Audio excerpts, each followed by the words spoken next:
Hi friends అందరికీ ఈరోజైతే చేప పులుసు చేస్తున్నాను అనమాట.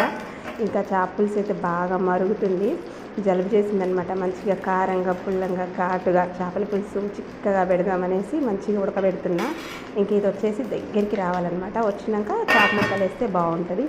అలాగే ఒక పక్క అయితే మంచిగా ఉప్పు పసుపు కారం నిమ్మపండు రసం అన్నీ పిండి మంచిగా ఒక గంట సేపు నానబెట్టిన చేపల్ని ఇంకా నానబెట్టేసి మంచిగా ఫ్రై చేస్తున్నాను అనమాట.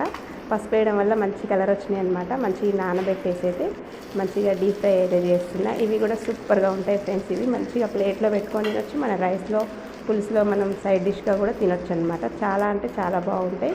ఇంకా ఈ చేపలు అయితే మంచిగా పెద్ద చేపలు అనమాట. వీటి పేర్లు నాకు తెలియదు. ఇవి ఎక్కువగా సముద్రం చేపలే ఉంటాయి ఇక్కడ.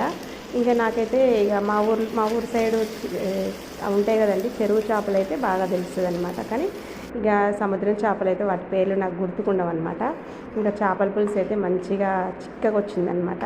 ఈ టైంలో మనం వచ్చేసి ముక్కలు వేసామంటే ఇంకా చిక్కగా వస్తుంది అనమాట. చేప పులుసులో ఇట్లా మంచిగా చిక్కబడ్డాక వేసుకోవాలండి. మరీ చిక్కగా కాకుండా మరీ లూజుగా కాకుండా ఇప్పుడు నేను చూపించిన విధంగా అయితే మనకు చేపలు వేసినాక మంచిగా ఒక 10 నిమిషాల పాటు మంట తగ్గించి పెట్టుకున్నామంటే మంచిగా ఉడికి దగ్గరికి వస్తాయి అన్నమాట.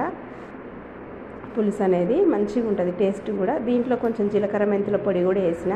ఇక నేను ఏం వేసినంటే ఉల్లిపాయలు వేసిన, మంచిగా ఎక్కువ కట్ చేసి 2 టమాటాలు వేసిన. నేను తమిళనాడు స్టైల్లో అయితే పులుసు అయితే చేసినండి. ఇంకా కారం వచ్చేసి మంచిగా మసాలా కారం అయితే వేసిన అనమాట. ఆ కారంలోనే అన్నీ మిక్స్ అవుతాయి కాబట్టి ఈ పులుసు అనేది చిక్కగా టేస్ట్గా మంచిగా ఉంటుంది అనమాట. ఇంక ఈ చేప ముక్కలు అయితే వేసేస్తున్నా. ఈ చేప పేరు వచ్చేసి ఒవ్వాల చేపనో ఏదో, ఒవ్వాల చేప అయితే కాదు, చేప పేరు అయితే తెలియదండి. నెక్స్ట్ టైం అయితే చేప పేరు చెప్తా, ఎందుకంటే ఈ చేపల పేర్లు నాకు అస్సలు గుర్తుండవు అనమాట. ఇంకా పులుసులో అయితే ముక్కలు అయితే వేస్తున్నాను అనమాట. ఈరోజు ఎందుకు చేపలు తీసుకొచ్చినామంటే ఇంకా ఈరోజు వచ్చేసి మా అత్తయ్య వస్తుందన్నమాట. అందుకనేసి చేపలు తీసుకొచ్చేసి కూర అయితే చేస్తుందన్నమాట.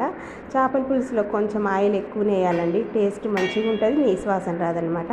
అన్ని ముక్కలు అయితే వేసేసిన ఇంకా మూత అయితే పెడుతున్నా. మంచిగా మంట తగ్గించి పెట్టుకొని మనం ఒక 5 నుంచి 10 నిమిషాల పాటు ఉడికించుకున్నాక కొత్తిమీర వేసుకొని స్టవ్ ఆఫ్ చేసుకున్నామంటే మంచిగా ఉంటుంది అనమాట. దీన్ని గంటతో కలపకుండా మంచిగా ఇట్లా గిన్నెనే మనం గుడ్డతో బట్టి మంచిగా తిప్పాలన్నమాట. ఇంకా చేప ముక్క చూసారా మంచిగా ఉడికిపోయింది. నేనైతే కదిలించట్లేదు. మంచిగా చల్లారినాక ఇంకా బాగుంటుంది. ఉప్పు కారం మంచిగా మసాలా పట్టి. మీకు నచ్చితే లైక్ అండ్ సబ్స్క్రైబ్.